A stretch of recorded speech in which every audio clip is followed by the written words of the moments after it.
नमस्कार दोस्तों, उषा की आवाज चैनल में आप सभी का स्वागत है। हमारी आज की कहानी है निश्चल प्रेम। मम्मी 7 साल के तरुण ने जोर से चिल्लाते हुए कमरे में आकर इधर उधर देखा। माँ को ना पाकर तरुण पूरी ताकत लगाकर फिर से चिल्लाया, मम्मी। इस बार माँ की आवाज आई, आ रही हूँ बाबा, क्यों चिल्ला रहे हो? थोड़ी देर बाद माँ रसोई घर से बाहर आई और बोली, कहो क्या बात है, आज इतनी जल्दी खेलकर आ गए? मम्मी, आज हमारे खेल के मैदान में बहुत सारे काले काले लोग मिट्टी खोद रहे थे। उन्होंने हमें वहां से भगा दिया। भगा दिया? पर क्यों? माँ, वे लोग कह रहे थे कि हमें यहाँ पर वृद्धाश्रम बनाना है, इसलिए हम वहां नहीं खेल सकते। अरे भाई, कौन से काले काले लोग, कौन सी मिट्टी, कौन सा वृद्धाश्रम? पीछे से तरुण के पापा की आवाज आई। पापा, आप ऑफिस से आ गए? कहते हुए तरुण भागकर पापा के गले लग गया। उसने पापा से पूछा, पापा, यह वृद्धाश्रम क्या होता है? बेटा, वृद्धाश्रम बूढ़े लोगों के रहने के लिए बनाया जाता है। कौन से बूढ़े लोग पापा? वही जिनके बाल सफेद होते हैं, जैसे सौरभ के दादाजी और मेरे नाना जी। तरुण बोला, हाँ बेटे, अमन ने जवाब दिया। पापा, मेरे दादाजी क्यों नहीं है? बेटा, आपके दादाजी भगवान के पास हैं। जब मैं छोटा था तब वे मुझे छोड़कर भगवान जी के पास चले गए थे, अमन ने धैर्य से जवाब दिया। तरुण की उत्सुकता अभी भी समाप्त नहीं हुई थी। वह फिर से वृद्धाश्रम के बारे में पूछने लगा। इस पर लता ने कहा, आओ मैं तुम्हें समझाती हूँ कि वृद्धाश्रम क्या होता है। बेटे, जो लोग बुढ़ापे में अपने मम्मी पापा की सेवा नहीं करते, उन्हें प्यार नहीं करते, वे लोग अपने माता पिता को वृद्धाश्रम में रहने के लिए भेज देते हैं। तरुण इस उत्तर से सोच में पड़ गया।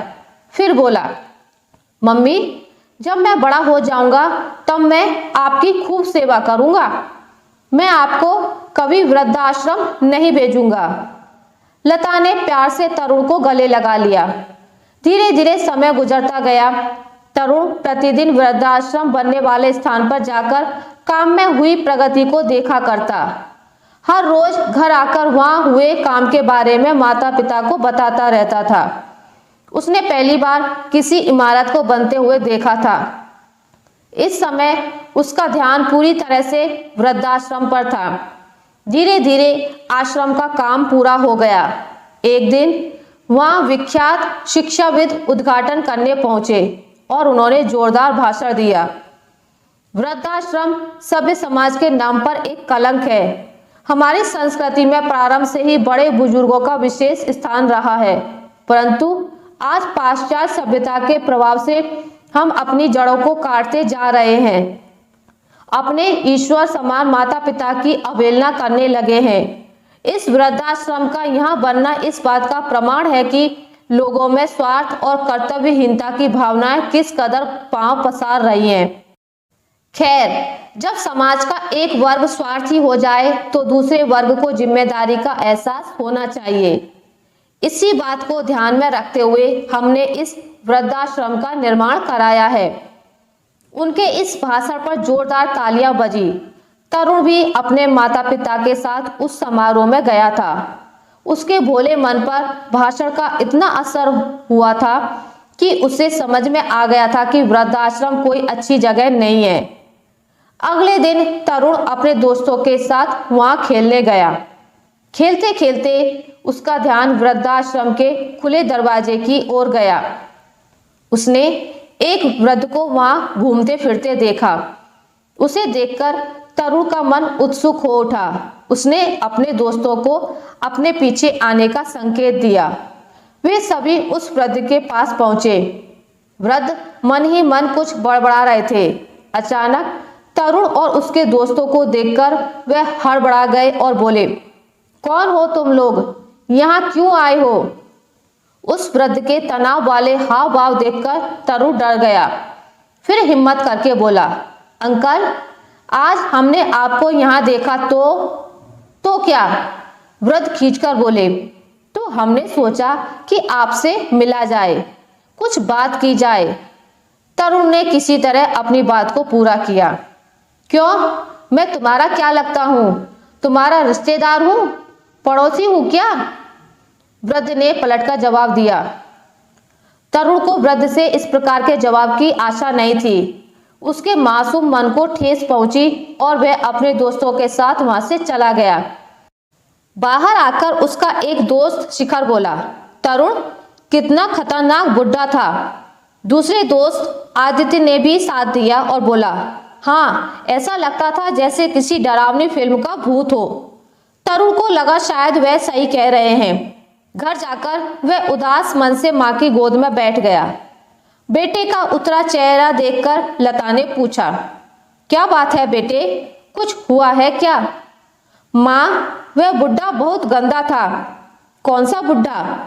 वही जो वृद्धाश्रम में रहने के लिए आया है। तरुण ने लता को शुरू से अंत तक की सारी कहानी बता दी। पूरी बात सुनने के बाद लता कुछ देर चुप रही और फिर तरुण का ध्यान बटाने की कोशिश करने लगी। शाम को अमन के घर आने पर लता ने उसे तरुण की मनोस्थिति के बारे में बताया। सारी बात सुनकर अमन बोला, लता, हमारा तरुण बहुत भावुक और संवेदनशील है। उसके बाल मन में दादा या नाना की जो छवि है वह उस वृद्ध की क्रोधित व्यवहार से मेल नहीं खाती, इसलिए वह उलझन में पड़ गया है। कोई बात नहीं, मैं उसे समझाऊंगा। अगले दिन तरुण हमेशा की तरह आदित्य और शिखर के साथ खेलने चला गया।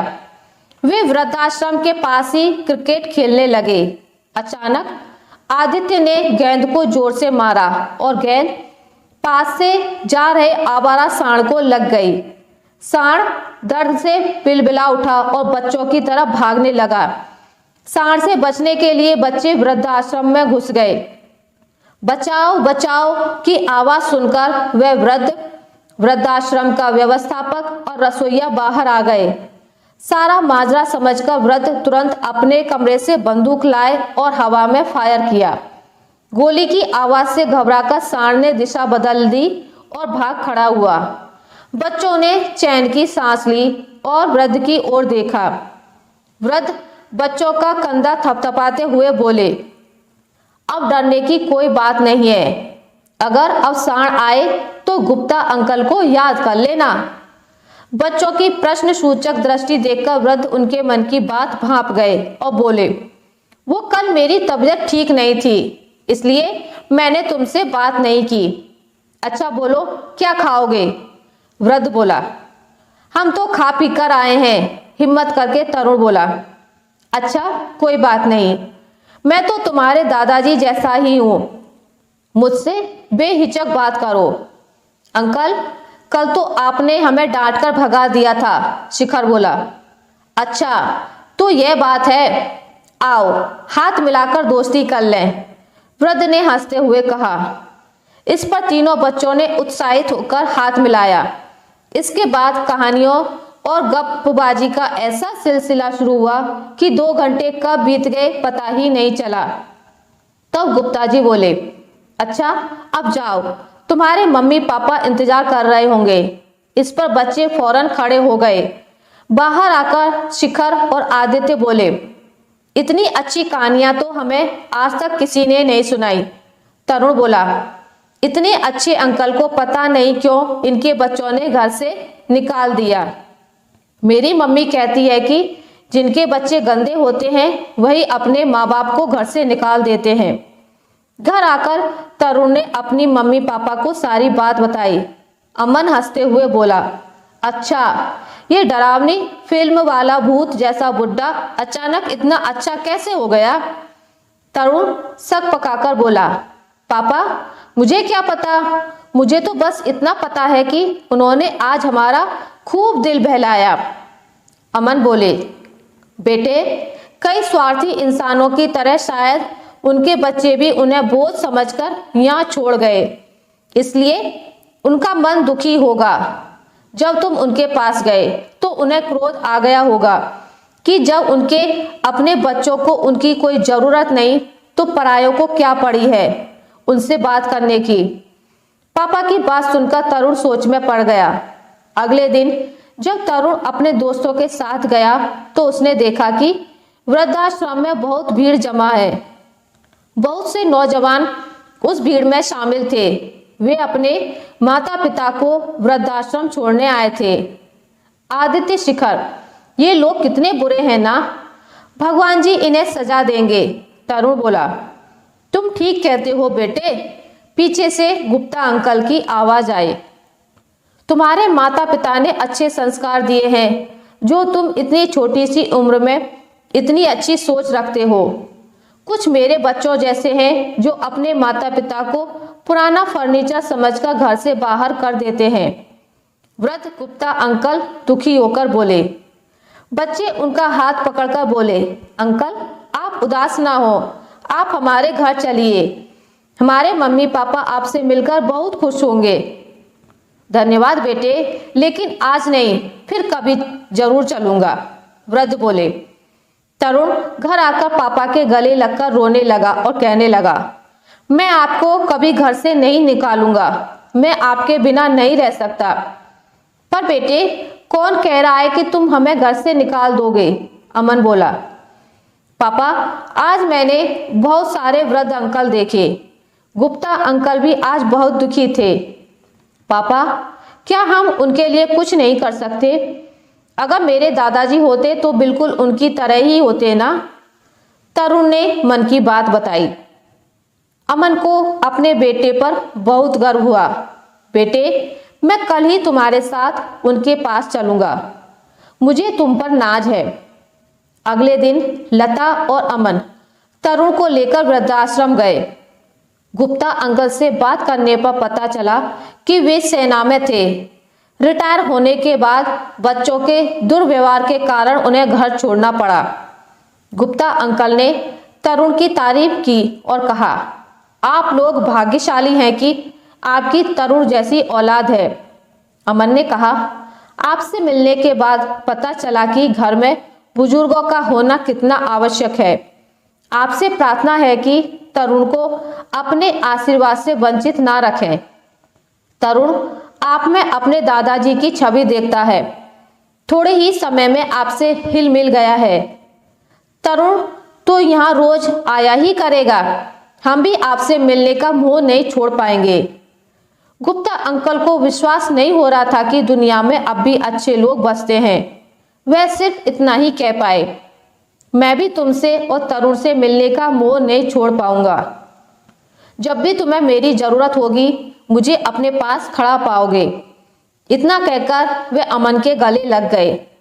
इसके बाद उन्होंने तरुण को गोद में उठाया और बोले, जलपरी की कहानी सुनोगे? सुनूंगा अंकल, तरुण ने उत्साह से कहा।